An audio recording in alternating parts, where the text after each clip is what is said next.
আসসালামু আলাইকুম প্রিয় শিক্ষার্থী বন্ধুরা, আশা করি তোমরা সবাই ভালো আছো, নিরাপদে আছো, বাসায় আছো। আমি তানজিরুল হোসেন রাব্বি, প্রভাষক, ফিনান্স, ব্যাংকিং ও বিমা, কৃষি বিশ্ববিদ্যালয় কলেজ, তোমাদের সামনে অনেক দিন পর হিসাব বিজ্ঞান একটি ক্লাস নিয়ে আমার ইউটিউব চ্যানেলে হাজির হয়েছি।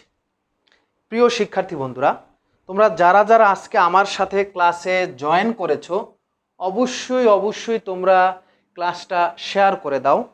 যদিও ক্লাসটা তোমরা আজকে আমার ইউটিউব চ্যানেলে করতেছো, তো আমি তোমাদেরকে অনুরোধ করব ক্লাসটা তোমরা শেয়ার করে দাও তোমাদের বন্ধুদের সাথে। এবং if you are new in my YouTube channel, please hit the subscribe button and click the notification bell, then you will be able to get new classes on finance and accounting from Hussain sir. And my class not only designed for SSC level but also designed for SSC level, that means business studies বন্ধুদের সাথে আমার ক্লাসগুলো share করো। Right শিক্ষার্থী বন্ধুরা, কথা বেশি বাড়াবো না। আজকে আমি এসেছি হিসাব বিজ্ঞান সেকেন্ড পেপার এইচএসসি স্টুডেন্টের জন্য অধ্যায় অষ্টম, মজুদ পণ্যের হিসাব রক্ষণ পদ্ধতি, accounting process or system for inventory. শিক্ষার্থী বন্ধুরা, তোমরা হয়তো জানো যে আমরা যারা আর্থিক অবস্থার বিবরণী করেছি ফার্স্ট পেপারে, কিভাবে করেছিলাম তোমাদের মনে আছে? রাইট, আমরা আর্থিক অবস্থার বিবরণী যখন করেছিলাম তখন প্রথমেই আমরা মোট লাভ বের করছিলাম বিশদ আয় বিবরণীতে। আর মোট লাভ আমরা কিভাবে বের করছিলাম সেটা কি তোমাদের মনে আছে? রাইট, আমরা বিক্রয় থেকে বিক্রিত পণ্যের ব্যয় আমরা বাদ দিয়েছিলাম। এই বিক্রিত পণ্যের ব্যয় নির্ণয়ের ক্ষেত্রে দুই ধরনের মজুত পণ্য আমরা ব্যবহার করেছিলাম। একটা ছিল আমাদের প্রারম্ভিক মজুত পণ্য, আর একটা ছিল আমাদের সমাপনী মজুত পণ্য। আমরা প্রারম্ভিক মজুত পণ্যের সাথে ক্রয় এবং অন্যান্য প্রত্যক্ষ খরচ যোগ করে সেখান থেকে সমাপনী মজুত পণ্য আমরা বাদ দিয়েছিলাম। এভাবে আমরা বিক্রিত পণ্যের ব্যয়টা নির্ণয় করেছিলাম। রাইট, তার মানে আমরা বলতে পারি যে মজুত পণ্য বিষয়টা একটি আর্থিক অবস্থার বিবরণীতে খুবই গুরুত্বপূর্ণ রোল প্লে করে। সো এই মজুত পণ্যের একটি সঠিক ক্যালকুলেশন আমাদেরকে তৈরি করতে হবে। রাইট, তো আজকে আমাদের এই অধ্যায়ে মজুত পণ্যের এই হিসাবরক্ষণ পদ্ধতিটাই আমরা দেখব। শিক্ষার্থী বন্ধুরা, একটি ব্যবসায়ে শুরু করতে গেলে, বিশেষ করে ফ্যাক্টরি টাইপ বিজনেসের ক্ষেত্রে, উৎপাদনমুখী ব্যবসায়ের ক্ষেত্রে প্রথম তাদের হাতে যে মজুত পণ্য থাকে, অর্থাৎ যেই মজুত পণ্য নিয়ে তারা ব্যবসাটা শুরু করে, এই ধরনের মজুত পণ্যকে আমরা বলি প্রারম্ভিক মজুত পণ্য বা বিগিনিং ইনভেন্টরি। রাইট, এর সাথে পণ্য ক্রয় করে, কাঁচামাল ক্রয় করে আমরা বলতে পারি।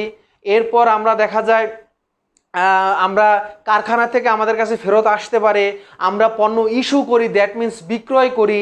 কোনো পণ্য ঘাটতি পড়লে, বিনষ্ট হলে সেটা আবার ইস্যু করি, আমরা সরবরাহকারীকে ফেরত দিই। তো কাঁচামাল ক্রয় এবং মজুত পণ্যের সাথে এই বিক্রয়ের এই অংশটা, ইস্যুর অংশটা বাদ দেওয়ার পর আমাদের হাতে যে মজুত পণ্যটা থাকে তাকে আমরা বলি ইন্ডিং ইনভেন্টরি বা সমাপনী মজুত পণ্য। এখন প্রশ্ন হলো, এই সমাপনী মজুত পণ্য নির্ণয়ের ক্ষেত্রে আমরা যে পণ্য বিক্রয় করতেছি এটা কি সিস্টেমে বিক্রি করব? আমরা যেগুলো আগে কিনেছি সেগুলো আগে বিক্রি করব, না যেগুলো পরে কিনেছি সেগুলো পরে বিক্রি করব? এইটার উপর ডিপেন্ড করে আমাদের এই মজুত রক্ষণ পদ্ধতিটা যে সিস্টেম, সেই সিস্টেমে আমাদের অঙ্ক করতে হবে। তবে আমি অঙ্ক করার আগে আমি আজকে তোমাদের সামনে আমি কিছু দুর্লভ সম্পদ নিয়ে আসতেছি। দেখো আমার হাতে আলু দেখা যাচ্ছে, আলু, এখানে আরও আছে পেঁয়াজ। তোমরা যদি দেখো ভরপুর অনেক টাকার সম্পদ আমার কাছে, তাই না? পেঁয়াজ তো সেঞ্চুরি করে ফেলেছে, আর পটাটু মামা, আলু মামা কি করেছে? হাফ সেঞ্চুরি করেছে। আমি এখানে অনেকগুলো আলু ও পেঁয়াজ সম্পদের মালিক। শিক্ষার্থী বন্ধুরা, এই যে ধরো আমি যদি পেঁয়াজের ব্যবসায়ী হই, ধরো আমি পেঁয়াজের ব্যবসায়ী, আমি পেঁয়াজ বিক্রি করি, পেঁয়াজ আলু সেলার। এখন আমি তোমাদেরকে যদি বলি যে আমি যে এই যে পেঁয়াজের বিক্রেতা হিসাবে এই যে তোমাদের সামনে যেই আলু এবং পেঁয়াজ আজকে নিয়ে আসলাম, এই যে এগুলো আমি বিক্রি করব, তো এই আলু বা পেঁয়াজ যেগুলো তোমরা এখন এখানে দেখতে পাচ্ছ, এই আলু পেঁয়াজ কিন্তু বস্তায় বস্তায় গোডাউনে আসে। ওখান থেকে আমরা সেলাররা সেল করি।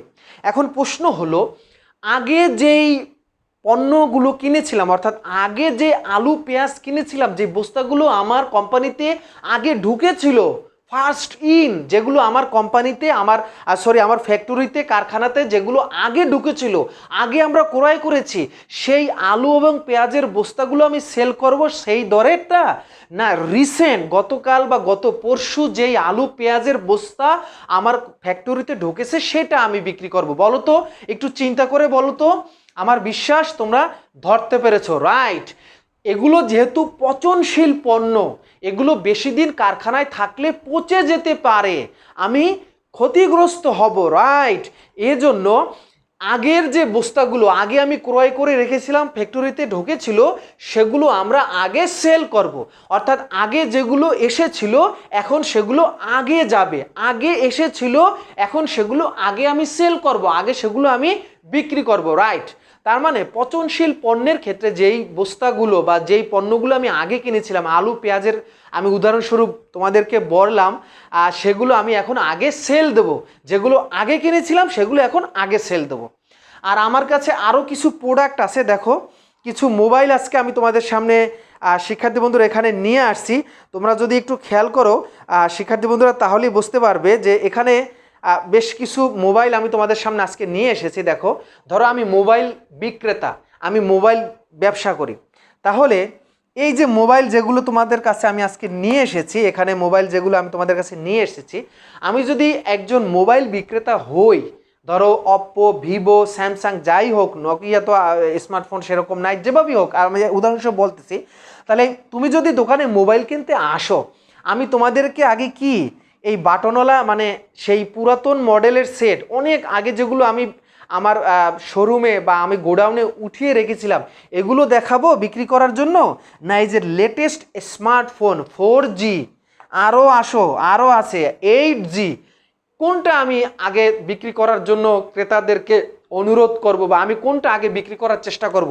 যেই পণ্যগুলো আমি আগে কিনেছিলাম বাটন সেট সেগুলো, না এই যে high resolution camera, high feature কনফিগারেশনওয়ালা মোবাইলগুলো? বলো তো, রাইট? তোমরা ধরতে পেরেছো আমার বিশ্বাস। যেগুলো আমরা লেটেস্ট কিনেছি সেই মডেলের মোবাইলগুলো আমি পারচেজের অর্থাৎ ক্রেতাদের সামনে তুলে ধরবো, যে আপনারা এই নতুন রিসেন্ট হালের যে ফ্যাশনের যে মোবাইলগুলো সেগুলো কিনেন। তার মানে মোবাইলের ক্ষেত্রে কি দেখা যাচ্ছে, যেগুলো আমরা পরে কিনেছি সেগুলো আমরা আগে বিক্রি করার চেষ্টা করতেছি, রাইট? তাহলে আমরা দুই ধরনের পণ্যের ক্ষেত্রে দুই ধরনের মজুত পণ্যের সিস্টেম দেখেছি। এই কারণেই এই মজুত পণ্যের হিসাব রক্ষণ পদ্ধতির ক্ষেত্রে তিনটা সিস্টেমে আমরা আমাদের গাণিতিক সমস্যা সমাধান করব। একটা হলো ফিফো পদ্ধতি, একটা হলো লিফো পদ্ধতি, একটা হলো অ্যাভারেজ পদ্ধতি। এই তিনটা পদ্ধতির দুইটা পদ্ধতি সম্পর্কে I have already discussed with you with the example of potato onion and smartphone with button phone, right?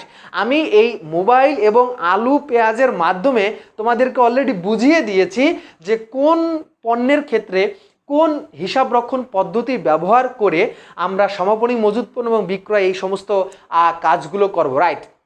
আমাদের সামনে তিনটা পদ্ধতি আছে, আমাদের প্রশ্নে সাধারণত এই তিনটা পদ্ধতি দিয়েই অঙ্ক করতে বলে, তবে এখানে আবার একটু মানে চেঞ্জ আছে, যদিও বিগত বছরে এই ধরনের চেঞ্জ দেখি নাই। এটা আমি যখন অনার্সে মাস্টার্সে করেছিলাম তখন দেখেছিলাম যে এগুলো ধরার দুইটা সিস্টেম, একটা হলো পিরিয়ডিক পদ্ধতি, কালান্তিক পদ্ধতি, আর একটা হলো পারপাচুয়াল পদ্ধতি, অবিরত পদ্ধতি। পিরিয়ডিক পদ্ধতি মানে হলো একটা মাস শেষে তোমার মজুত পণ্যটা গণনা করা হবে, এটাকে বলা হয় কালান্তিক। পিরিয়ডিক মানে একটা নির্দিষ্ট সময়, নির্দিষ্ট পিরিয়ড, নির্দিষ্ট কালের পর হিসাবটা করা হয়, এটাকে বলা হয় পিরিয়ডিক পদ্ধতি, রাইট? আর একটা হলো পারপাচুয়াল পদ্ধতি। শিক্ষার্থী বন্ধুরা, আর একটা হলো কি পারপাচুয়াল পদ্ধতি। এই পারপাচুয়াল পদ্ধতি মানে হলো এটাকে বলা হয় অবিরত পদ্ধতি, নিত্য পদ্ধতি। এটা প্রতিদিনই আমাদের মজুত পণ্য কত আছে সেটা আমরা জানতে পারবো। যদিও তোমাদের পরীক্ষায় বিগত বছরগুলোতে পারপাচুয়াল পদ্ধতি বা অবিরত পদ্ধতির অঙ্কই এসেছে, এই পিরিয়ডিক পদ্ধতির কোনো অঙ্ক শুধুমাত্র একটা বোর্ডে দেখছো, ওগুলো আসে না, বইতেও দেখবো ওই ধরনের এক্সাম্পল নাই। All the example in your text book দেখবা সব পারপাচুয়াল বা অবিরত সিস্টেম, কারণ এটা সাইন্টিফিক মেথড এবং এটা সারা বিশ্বে ওয়েল অ্যাক্লেমড মানে স্বীকৃত। এখন পিরিয়ডিক হোক আর পারপাচুয়াল হোক, যাই হোক, তিনটা সিস্টেমই তোমার এই যে তিনটা পদ্ধতির মাধ্যমে এই পিরিয়ডিক পারপাচুয়াল যাই হোক আমরা অঙ্ক করি। একটা হলো ভিভো সিস্টেম, একটা হলো লিফো সিস্টেম, আর একটা হলো অ্যাভারেজ সিস্টেম। প্রশ্ন হলো ফিফো সিস্টেম কি? ফিফো সিস্টেমকে বলা হয় ফার্স্ট ইন ফার্স্ট আউট। শিক্ষার্থী বন্ধুরা ভালো করে খেয়াল করো, ফিফো সিস্টেমকে বলা হয় ফার্স্ট ইন ফার্স্ট আউট, অর্থাৎ আগে আসে আগে যায় পদ্ধতি।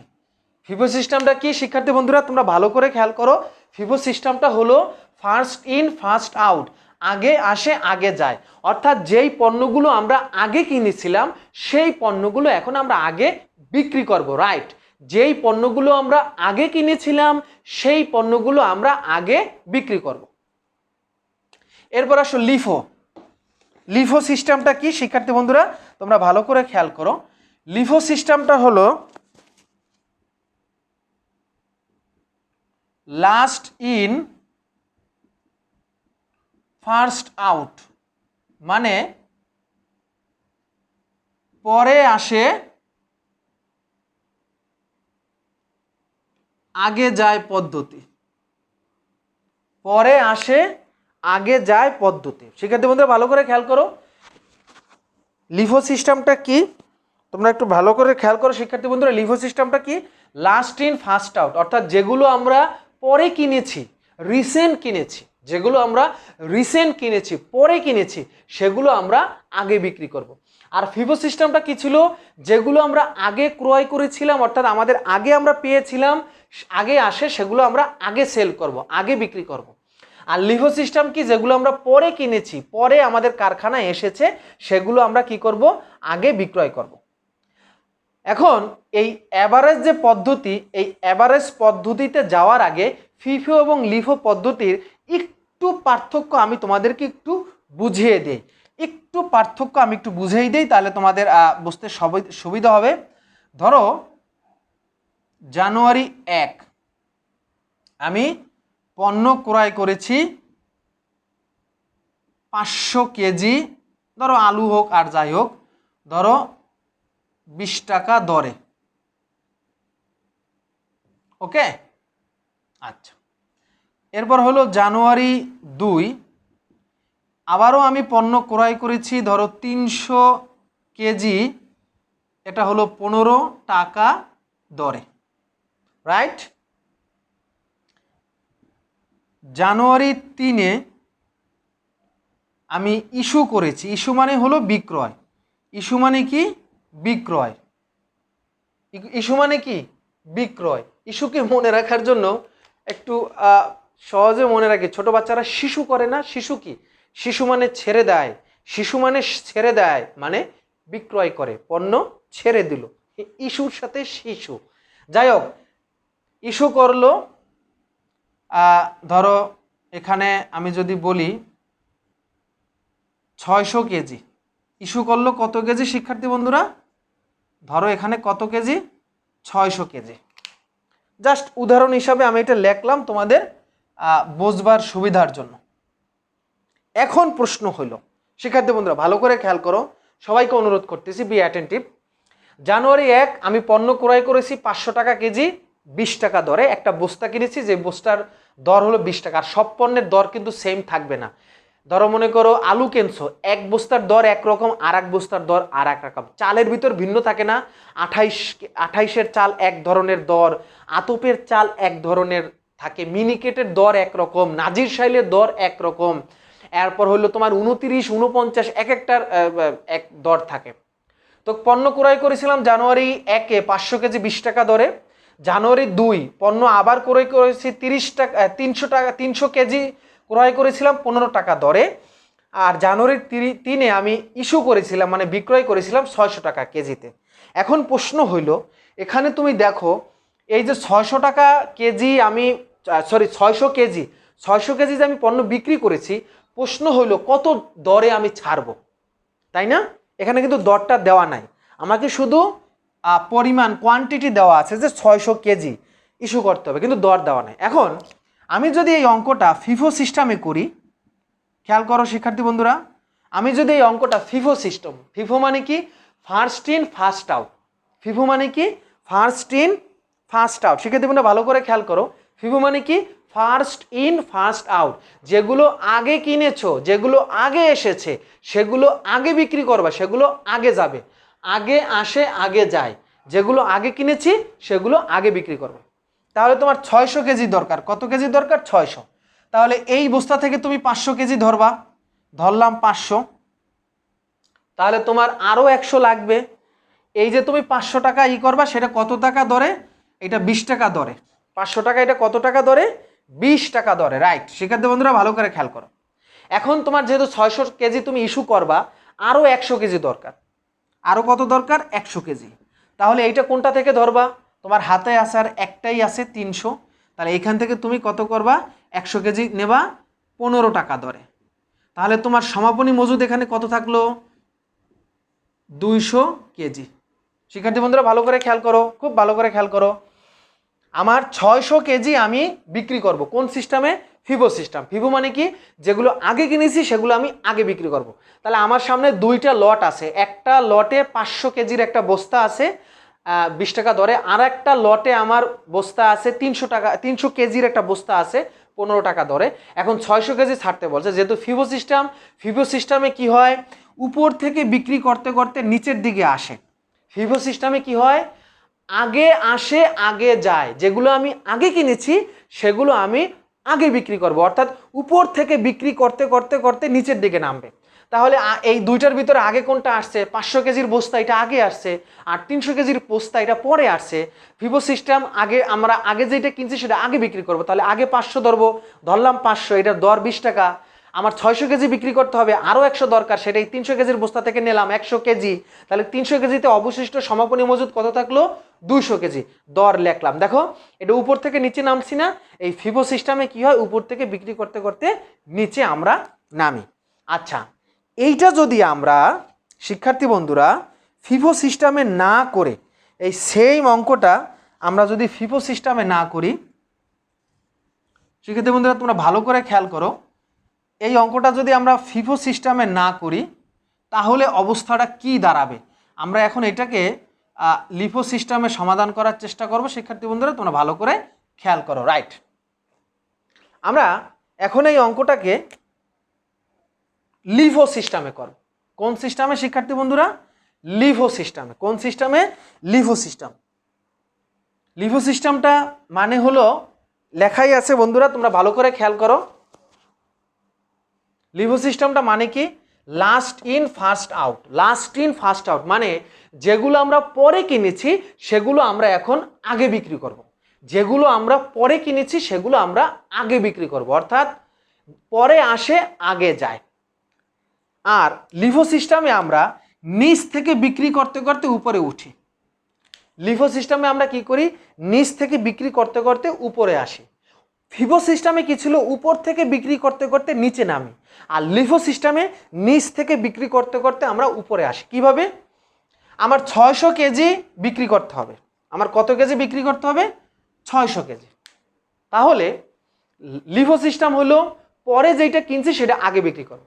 আমার কাছে দুইটা লট আছে, একটা লটে 500 কেজি আর একটা লটে 300 কেজি, তাহলে আমার 600 কেজি এখন ছাড়তে হবে। তাহলে কোনটা আগে ছাড়বো, পরে কোনটা কিনছি, 500 কেজি আগে কিনছি আর 300 কেজি পরে কিনছি।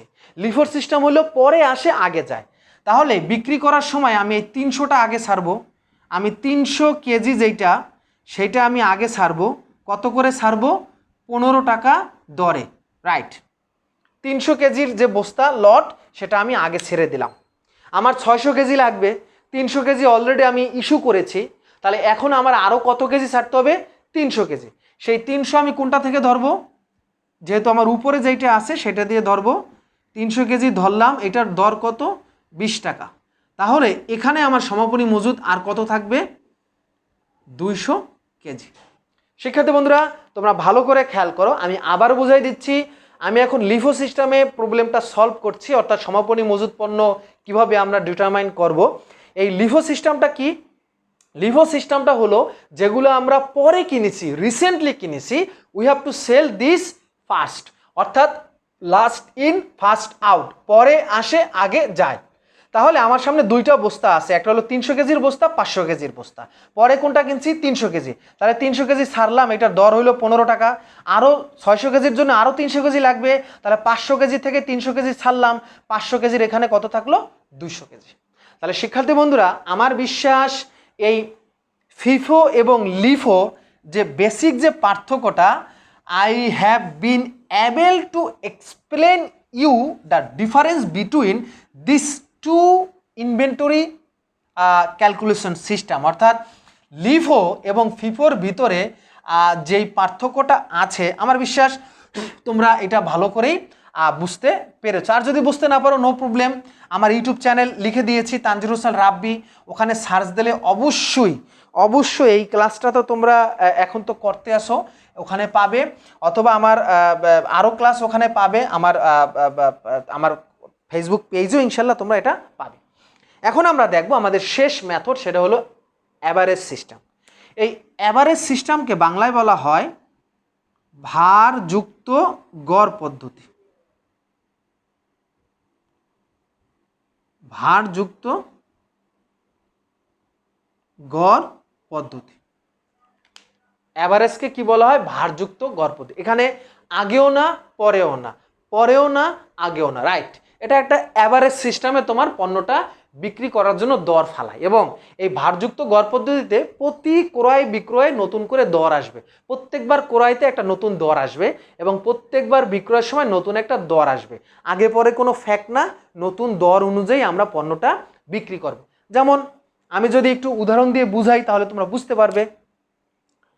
জানুয়ারি 1 ধরো পণ্য ক্রয় করেছিল 500 কেজি, ধরো 10 টাকা দরে। জানুয়ারি 2 পণ্য ধরো বিক্রয় করেছে 200 কেজি, এখানে অবশ্যই টাকা থাকবে না। জানুয়ারি, আচ্ছা এখানে আর একটা জিনিস, আচ্ছা সমস্যা নাই, করি। জানুয়ারি 3 পণ্য আবার ক্রয় করেছে ধরো 100 কেজি 20 টাকা দরে। ওকে, রাইট। সেক্ষেত্রে বন্ধুরা, এখানে আমি একটা কাজ করি, তোমাদের বোঝায় সুবিধা হবে। এখানে ধরো এখানে ক্রয় দাও, তাহলে অঙ্কটা বুঝতে একটু তোমাদের সুবিধা হবে।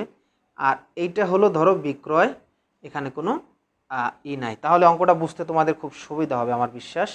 তাহলে অঙ্কটা আমি তোমাদেরকে আবার একটু পড়ে শোনাই, তাহলে তোমরা বুঝতে সহজে পারবে। দেখো, জানুয়ারি 1 কি হয়েছে? পণ্য ক্রয় করছে 500 কেজি 10 টাকা দরে। 1 জানুয়ারি পণ্য ক্রয় করছে 500 কেজি 10 টাকা দরে, রাইট। জানুয়ারি 2 আবারও পণ্য ক্রয় করছে 200 কেজি 20 টাকা দরে। জানুয়ারি 3 এখানে কি করছে? বিক্রয় করছে 100 কেজি। তাহলে এই মোটামুটি আমাদের উদ্দীপক ধরো এভাবে আছে। এখন আমরা এখানে অঙ্কটা কিভাবে করব, তাহলে শিক্ষার্থী বন্ধুরা তোমরা সলভটা একটু দেখো, আমি এই পাশে করাই। জানুয়ারি, এটা দিয়ে করাই, লালটা বেশি খরচ না করি। জানুয়ারি 1 এখানে পণ্য ক্রয় করছে 500 কেজি, এবং এইটার দর সরাসরি দেওয়াই আছে 10 টাকা দর, রাইট। কিন্তু জানুয়ারি 2 গিয়ে কি হলো? 200 কেজি কিনছে, তাহলে মোট কেজি কত হইল? 700 কেজি। আমি একটু বাংলা ইংলিশ মিলাই দিচ্ছি, তোমরা নিজেদের ভিতরে, আচ্ছা বাংলা ইংলিশ মিলানোর দরকার নেই, এটা 500ই রাখি বাংলায়, আর এটা 700ই রাখি, তাহলে বুঝতে সুবিধা হবে। দেখো, জানুয়ারি 1 পণ্য ক্রয় করছে 500 কেজি 10 টাকা দরে। জানুয়ারি 2তে গিয়ে আরও 200 কেজি কিনছে। দেখো, জানুয়ারি 2তে গিয়ে কি করছে? আরও 200 কেজি কিনছে, তাহলে মোট কেজি হলো কত? 500 আর 200 700, ঠিক আছে। এখানে জানুয়ারি 1 500 কেজি 10 টাকা করে কিনছে, সেক্ষেত্রে আমাদের মোট টাকা হয় কত? 5000 টাকা। মোট কত টাকা হয়? 5000। সেক্ষেত্রে বন্ধুরা তোমরা যদি খেয়াল করো তাহলে বুঝতে পারবে এই 5000 আমরা কিভাবে পাইলাম? 500 কেজি, প্রতি কেজি দর 10 টাকা, তাহলে মোট টাকা হইল কত? 5000। জানুয়ারি 1-এ আমরা 500 কেজি কিনেছিলাম 10 টাকা দরে, মোট টাকা কত? 5000, রাইট। জানুয়ারি 2-এ গিয়ে আমরা আরও 200 কেজি কিনি, তাহলে মোট কেজি বাইরে গেল 700, এবং এখানে 200 গুণ 20, তাহলে কত হয়? 200 গুণ 20, তার মানে 4000। তাহলে এখানে মোট হয়ে গেল কত? 9000। শিক্ষার্থী বন্ধুরা ভালো করে খেয়াল করো, জানুয়ারি 1-এ আমরা পণ্য ক্রয় করছি 500 কেজি 10 টাকা দরে, তাহলে কত? 500 কেজি 10 টাকা দরে 5000, 500 কেজি 10 টাকা দরে 5000, রাইট। জানুয়ারি 2-এ আমরা আরও 200 কেজি কিনছি 20 টাকা দরে, তাহলে 200 গুণ 20 কত? 4000। তাহলে আগে 5000 ছিল, পরে আরও 4000 টাকার পণ্য ক্রয় করছি, মোট পণ্য হয়ে গেল কত? 9000। মোট পণ্যের মূল্য কত হইল? 9000। এখন শিক্ষার্থী বন্ধুরা, আমি যদি এখান থেকে জানতে চাই যে এখন আমাদের দর কত, এখন আমাদের এই দরটা কত, what is the new rate of this at this stage, অর্থাৎ এই মুহূর্তে আমাদের দর কত।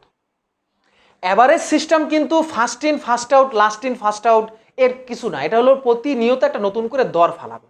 সেই দরটা কিভাবে ফালাবে দেখো, আমাদের হাতে এখন মোট 700 কেজি পণ্য আছে, যার মোট মূল্য হলো, ক্রয় মূল্য দুইটা যোগ করে 9000। তার মানে আমরা ছোটবেলায় যে ঐকিক নিয়ম শিখেছিলাম, আমরা যদি এখন ঐকিক নিয়মটা এখানে বসাই, 700 কেজির মূল্য 9000 টাকা, 1 কেজির মূল্য কত? দরটা তাহলে বের হয়ে যায়, 700 কেজির মূল্য 9000, 1 কেজির মূল্য কত? তাহলে এটা সহজেই আমরা বের করতে পারি। তখন আমরা ক্যালকুলেটর এভাবে করি, 700 কেজির মূল্য 9000 টাকা, অতএব 1 কেজির মূল্য কত?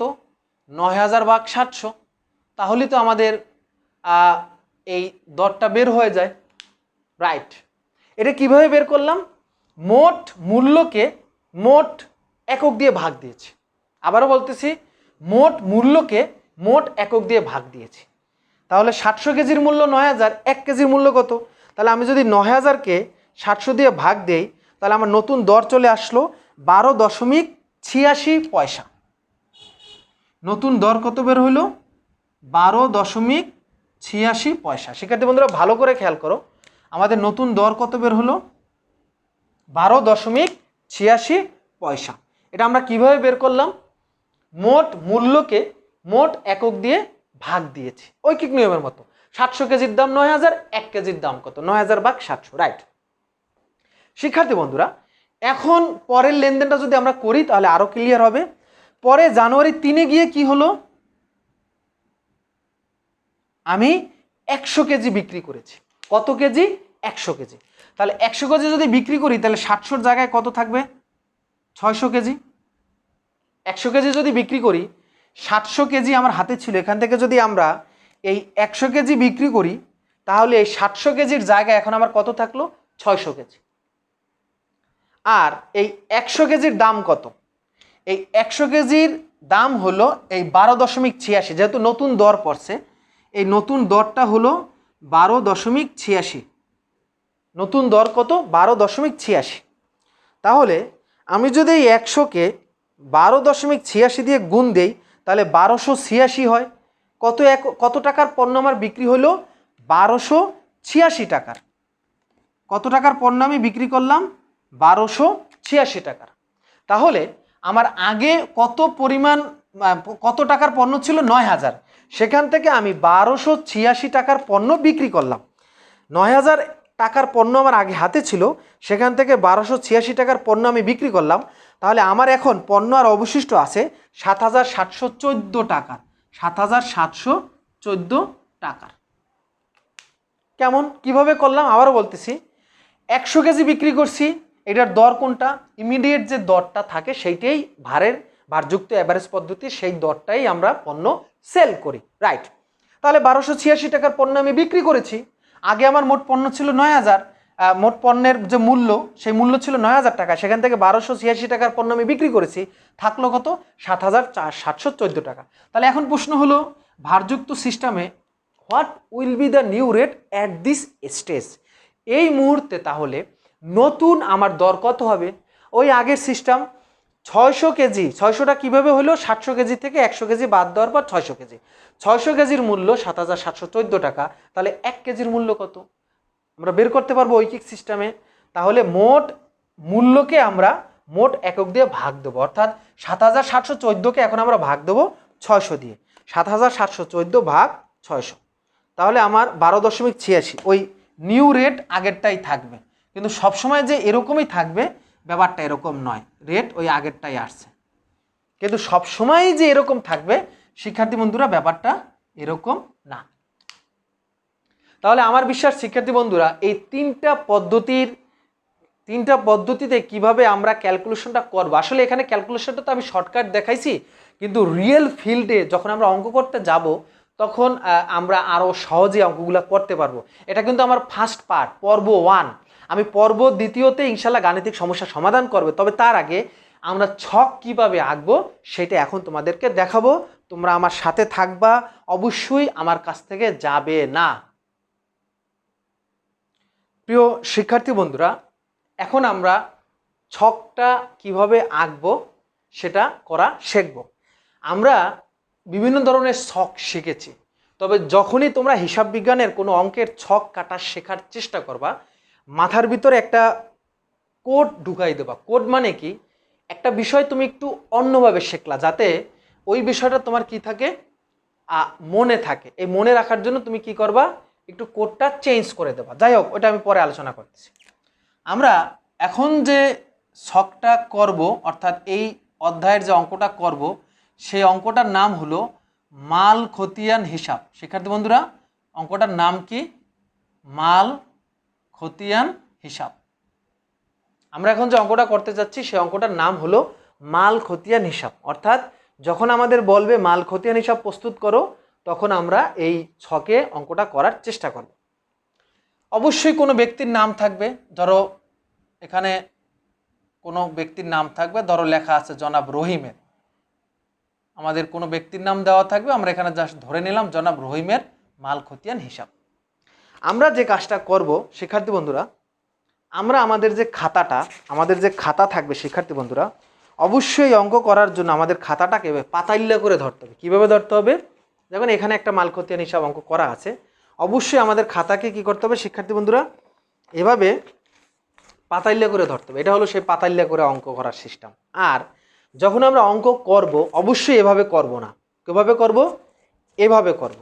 আর খাতাটাকে আমরা এইখান থেকে শুরু করব। এইখান থেকে আমরা লেখা শুরু করব। যদি এইখান থেকে লেখা শুরু করি, তাহলে আমাদের অঙ্ক যদি শেষ না হয় আমরা নিচে নামতে পারবো। আর যদি আমরা এখানে অঙ্ক করা শুরু করি, তাহলে বাকি অঙ্ক আমাদের পরীক্ষার হলের যেই বেঞ্চ, সেই বেঞ্চে লিখিয়ে দিয়ে আসতে হবে। পরে বেঞ্চটাকে খাতার সাথে স্টাপলার করে দেবো। তাহলে খাতাটাকে আমরা কিভাবে নেব? পাতাইল্লা মানে ল্যান্ডস্কেপ মোডে নেব। নেওয়ার পর আমরা 1 স্কেল পরিমাণ জায়গা টানবো। যেমন এই যে আমি 1 স্কেল পরিমাণ জায়গা নিলাম, তোমরাও এরকম 1 স্কেল পরিমাণ জায়গা নিবে। আমি যেহেতু বড় স্কেল দিয়ে কাটার সুযোগ পাচ্ছি না, আমারটা হয়তো একটু ল্যাবরা স্যাবরা অ্যাবরা থ্যাবরা হইতে পারে, তোমরা ক্ষমা সুন্দর দৃষ্টিতে দেখো। তোমরা গুড গার্ল গুড বয়। তাহলে আমরা কি করলাম, খাতাটাকে 1 স্কেল পরিমাণ নিলাম। এরপর আমরা এখানে ছোট্ট একটু জায়গা নেব তারিখের জন্য। এটা আমাদের কিসের ঘর? তারিখের ঘর। এরপর আমরা 2 স্কেল জায়গা নেব বিবরণের ঘর। শিক্ষার্থী বন্ধুরা ভালো করে খেয়াল করে আমি কি করলাম, প্রথমে আমরা 1 স্কেল পরিমাণ জায়গা নিলাম। খাতাটাকে পাতাইলা করে 1 স্কেল পরিমাণ কি করলাম, জায়গা নিলাম। এরপর এখানে আমরা প্রথমে কি করলাম, বিবরণের জন্য ছোট্ট ঘর রাখলাম। পরে 2 স্কেল পরিমাণ জায়গা আমরা, প্রথমটা তারিখ, পরেরটা 2 স্কেল পরিমাণ জায়গা আমরা বিবরণের জন্য রাখলাম। রাইট। এরপর এই যে অংশটা আছে, বাকি যে অংশ, এই অংশটাকে আমরা হিসাব মতো সমান 3টা ভাগে ভাগ করব। কয়টা ভাগে ভাগ করব? 3টা ভাগে। আনুমানিক বাকি অংশটাকে তুমি কয়টা ভাগ করবা? 3টা ভাগে। আবারও বলতেছি, প্রথম অংশ তারিখ, পরের অংশ বিবরণ। বাকি খালি ঘরটাকে তুমি কয়টা ভাগে ভাগ করছো? 3টা। করার পর এই বিবরণের পরে গিয়ে এইটার প্যাটটা কেটে দেবে। কি কেটে দেবে? এর প্যাটটা কেটে দেবে। কেটে দেওয়ার পর আমি কিন্তু প্যাট কেটে দিছি। রাইট। কেটে দেওয়ার পর তুমি 3টে করে ঘর নিছিলে না? 1টা ঘর, 2টা ঘর, 3টা ঘর। এখন তুমি যে কাজটা করবা, এই প্রত্যেকটা ঘরকে আবার 3টা করে ভাগ করবা। কয়টা করে ভাগ করবা? 3টা। কিন্তু উপর থেকে নেবা না, এভাবে। এই দেখো কয়টা ভাগ করলাম? 3টা। এটাকেও আবার সেম 3টা করে, দেখো 3টা ভাগ হয়ে গেছে। এটাকেও সেম 3টা করে, দেখো 3টা ভাগ হয়ে গেছে। তাহলে মোট এখানে ঘর হইলো কয়টা? 9টা। 1 2 3, 1 2 3, 1 2 3, প্রত্যেকটাকে 3টা করে ভাগ করছে। তাহলে কিভাবে করলাম? প্রথমে 1 স্কেল পরিমাণ জায়গা নিলাম, একটু অংশ তারিখের জন্য, একটু বেশি অংশ বিবরণের জন্য, বাকি অংশটাকে 3টা সমান ভাগে ভাগ করে নিয়েছি। এরপর প্যাডটা কেটে দিয়েছি। এরপর প্রত্যেকটাকে আবার 3টা করে পার্ট ভাগ করে দিয়েছি। রাইট। তাহলে প্রথম ঘরে আমাদের নাম হবে শিক্ষার্থী বন্ধুরা তারিখ। আমাদের প্রথম যে ঘরটা, সেই ঘরটা হলো আমাদের তারিখের ঘর। পরের যে ঘরটা, সেই ঘরটা আমাদের বিবরণের ঘর। এর পরের ঘরটা আমাদের ক্রয় ঘর, ক্রয়, অথবা এর আরো একটা নাম থাকতে পারে আগমন। ক্রয় বা আগমন নামে থাকতে পারে। এরপর হলো ইস্যু। ইস্যু মানে কি? বিক্রয়। ইস্যু নামে থাকতে পারে। কমন যেগুলো সেগুলো আমি বুঝাই দিচ্ছি। বিক্রয় নামে থাকতে পারে। এই ঘরে ঘাটতিটাও বসবে, আমি একটু পরেই বুঝাই দিচ্ছি ঘাটতি জিনিসটা কি। এটা ইস্যু এবং বিক্রয়ের ঘর। আর শেষের ঘরটা হলো তোমার উদ্ধৃত্তের ঘর, অর্থাৎ ক্রয় বিক্রয়ের পর যেটা হাতে আছে সেটা তোমার উদ্ধৃত্ত বা জেরের ঘর। শিক্ষার্থী বন্ধুরা তোমরা ভালো করে খেয়াল করো, আমি ঘরগুলোর নামকরণ কিভাবে করেছি। তারিখ, বিবরণ। রাইট। প্রথমটা হলো ক্রয় বা আগমনের ঘর, অর্থাৎ যখন তুমি পণ্যটা কিনেছো, আগমন মানে কি? পণ্যটা রিসিভ করছো, পাইছো। পরের ঘরটা হলো ইস্যু। ইস্যু মানে কি? বিক্রয়। ঘাটতি মানে কি? ঘাটতি মানে একটা পণ্য যখন তুমি বিক্রি করো, যদি নির্দিষ্ট ওজন বা নির্দিষ্ট পরিমাণ পণ্য না যায়, ওটাকে পরে ঘাটতি হিসেবে তোমাকে আবার ইস্যু করতে হয়। যেমন তুমি পণ্য বিক্রি করছো 50 কেজি, কিন্তু ক্রেতা তোমাকে বললো যে ভাই আমার এখানে তো 40 কেজি আসছে, তাহলে 10 কেজি ঘাটতি পড়ছে, এটাকে তোমাকে রি ইস্যু করতে হবে। ঘাটতি পণ্য মানে এটাকে নতুন করে তোমাকে আবার বিক্রি করতে হবে, বিক্রি তো না আসলে ইস্যু করতে হবে। সেই ঘাটতি মানে হলে তোমাকে নতুন করে পণ্যটা আবার ছাড়তে হবে, আবার ক্রেতা বরাবর ইস্যু করতে হবে। শেষের ঘর হলো উদ্ধৃত্ত বা জের। উদ্ধৃত্ত বা জের অর্থাৎ ক্রয় বিক্রয়ের পরে যেটা আমাদের থাকে সেটাকে আমরা উদ্ধৃত্ত বা জের বলি। আর এই অঙ্কটা আমরা করতেছি পারপাচুয়াল সিস্টেম। পারপাচুয়াল মানে অবিরত সিস্টেম, নিত্য পদ্ধতি। এখানে প্রতিদিনই জের জানা যায়, এটা হলো পারপাচুয়াল পদ্ধতির সুবিধা। এখন আসো এই 3টা ঘরে আমরা কি লিখব। প্রথম ঘরে আমরা লিখব একক। প্রথম ঘরটায় আমরা কি লিখব শিক্ষার্থী বন্ধুরা? একক।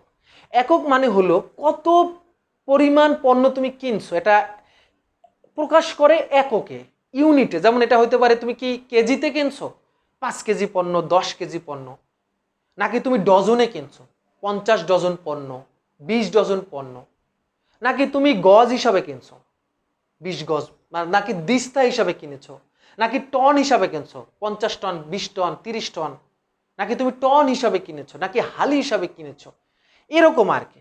কিন্তু সাধারণত এখানে এককটা সাধারণত কেজি হয়, কিন্তু প্রশ্নে যদি যেইটা দেওয়া থাকবে মন, টন, ডজন, আমরা ওইটাই লিখবো, এটা হলো একক। এরপর হলো দর। দর মানে কি? Price, per unit price. দর মানে কি? পার ইউনিট প্রাইস, অর্থাৎ কত দরে পণ্যটা কিনেছো। এটা অবশ্যই কিসে হবে? টাকায়। দরটা সাধারণত কিসে হয় শিক্ষার্থী বন্ধুরা? টাকা। তাহলে এককরে দর দিয়ে গুণ দেবো। যদি তুমি 50 কেজি কেনো 10 টাকা করে, তাহলে 2টা গুণ দিলে আমাদের যেটা বের হবে সেটা হলো ওই পণ্যের মোট পরিমাণ মূল্য, মানে এটাও টাকায় বের হবে। এই সেম সিস্টেমটা তোমার প্রত্যেক ঘরে লিখতে হবে। এখানে লিখতে হবে একক, দর, মূল্য। একক, দর, মূল্য। এককটা হবে, আমি তো বুঝাই দিলাম কেজিতে, এগুলো তোমরা পরে আর কি বুঝে লেখো। প্রত্যেকটাই এভাবে সেম সেম রাখবা। একক হলো কেজি, দর হলো টাকা, মূল্য হলো টাকা, এভাবে সেম সেম রাখবা। এককটা যে সবসময় কেজি হবে এরকম না, এটা যে সবসময় কেজি হবে এরকম না, এটা হবে টাকায়, এইটা হবে টাকায়, এইটা হবে টাকা। আমি জাস্ট সংক্ষেপে লিখলাম, তোমরা পরীক্ষার হলে ডিটেলস লিখবা। এখন শিক্ষার্থী বন্ধুরা, এই হলো মোট ফরম্যাট, অঙ্কের মোট ফরম্যাট হলো এইটা। তবে এখানে অঙ্ক আমি কিভাবে করব সেই পদ্ধতি কিন্তু লিখি নাই। এটা ফিফো পদ্ধতিতে হইতে পারে যদি প্রশ্নে ফিফো বলে, এটা লিফো পদ্ধতিতে হইতে পারে যদি প্রশ্নে লিফো বলে, এইটা অ্যাভারেজ পদ্ধতিতে হইতে পারে মানে ভারযুক্ত গড় পদ্ধতি যদি প্রশ্নে বলা থাকে। অর্থাৎ প্রশ্ন কোন একটা পদ্ধতি তোমার বলাই থাকবে। According to your question you have to follow the system whether LIFO, FIFO or average and calculate the and solve the problem mathematically. এখন এটা তো আমরা বুঝলাম, কিন্তু এখানে ভাষাগত কিছু চেঞ্জ আসে, যে চেঞ্জের কারণে অনেক সময় আমরা অঙ্কটা ধরতে পারি না বা অঙ্কটা আমরা করতে পারি না, রাইট? সেই চেঞ্জটা কীরকম ভালো করে খেয়াল করো। আমি উদাহরণস্বরূপ অঙ্কটা একটা দেখাই, ডেমো অঙ্ক। ধরো 2019 সাল মার্চের 1 তারিখ, এটা প্রশ্নেই থাকবে প্রারম্ভিক জের। প্রশ্নে কি দেওয়া থাকে? প্রারম্ভিক জের বা প্রারম্ভিক উদ্ধৃত।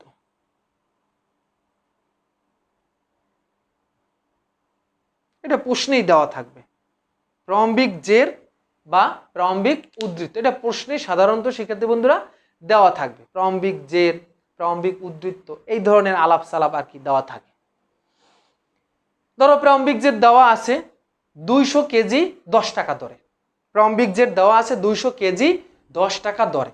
এখন এই প্রারম্ভিক জের এটা কিন্তু তোমার ক্রয়েও না, ইস্যুও না। এটা সরাসরি কোন ঘরে যাবে? উদ্ধৃতের ঘরে, মানে জেরের ঘরে। আবার বলতেছি, প্রারম্ভিক